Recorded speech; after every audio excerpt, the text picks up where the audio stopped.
star rating system, 4:3 aspect ratio, and homemade videos featured on the front page. That was YouTube back in 2007.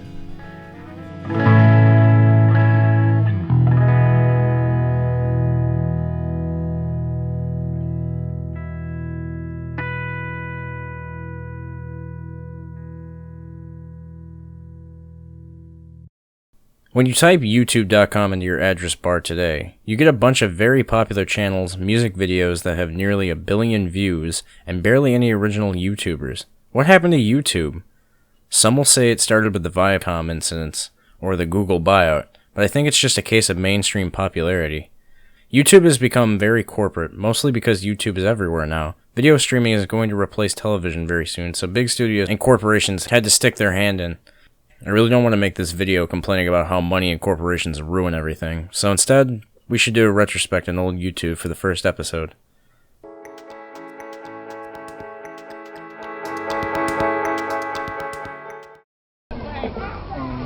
Cool thing about these guys is that they have really... This is the very first YouTube video, Me at the Zoo, uploaded April 23rd, 2005. It is shot with a camcorder and the resolution is 240p. This was usually the case with videos from this time. These were homemade videos with a certain charm. At the time, YouTube was like a basement of people who shared their home videos they made over crappy VHSs. Silly cat videos,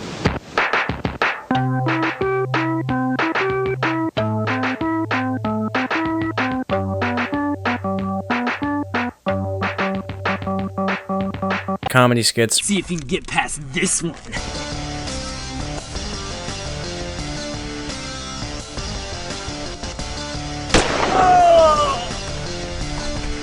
It did it!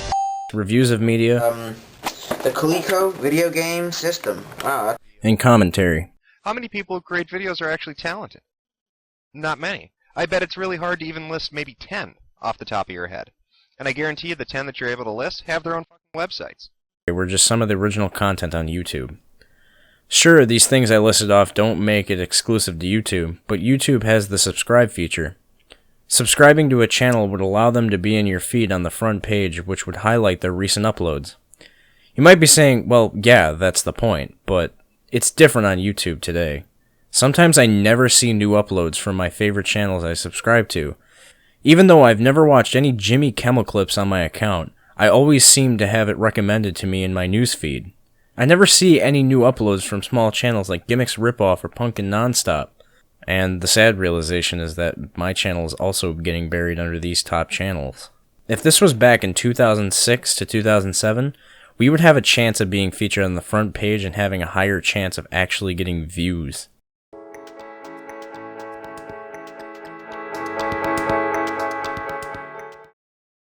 Although the channel layouts were good for making an aesthetically pleasing and professional looking site, I still miss the 2006 through 2008 layout. It had a MySpace profile likeness to it, and you could change the color scheme and background to whatever you wanted. You could also change where certain boxes were, like the videos, comments, and subscribers. It was the most customizable version in my opinion. But in 2010, YouTube favored a more organized approach with the video player on top with playlist options on the side, with the channel info being on the bottom. I remember trying to use the Photoshop templates for a channel background and always screwing up with it. It is customizable like the 2008 one, but more organized. But now, in 2013 to now, we have this white background with tabs on top. The only customizable part of the new channels are the banners. It looks sleek and professional, but it doesn't have the charms like the last ones. The site layout in general has always had its charm as well, but I won't get into that. That should be a future episode.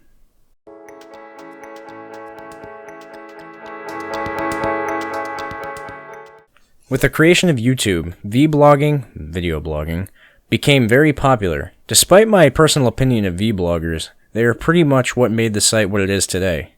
Channels like Shay Carl and Sexy Phil paved the way for vloggers on YouTube and their massive popularity. In today's media, people seem to like following personalities a lot more than just a story or a series. Even though I don't watch vloggers, I can see how this would be a great venue for people who want to make videos or movies, but don't have the means to exactly. So why is it such a big deal? Because we make it to be. I like to answer my own questions. Isn't that right? Yes.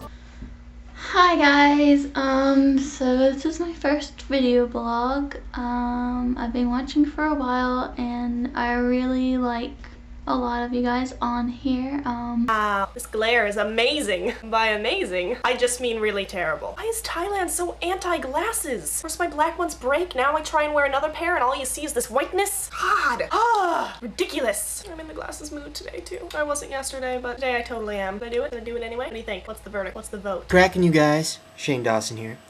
You're probably wondering why my hair looks like an armpit. It's because this is what my hair looks like before I straighten it every day. I'll never understand why people get stupid tattoos. And I'm not even talking about generic stupid, like frat brother stupid. Like that guy with a cocked hat that's like, check it out, it means samurai. Until you meet a Japanese dude and he's like, actually, that means, tiny date-raping pencil dick. Is that what you want? Sure, they aren't hard to make, but if you're interesting and can hold an audience, I can see how a vlogging channel can become successful.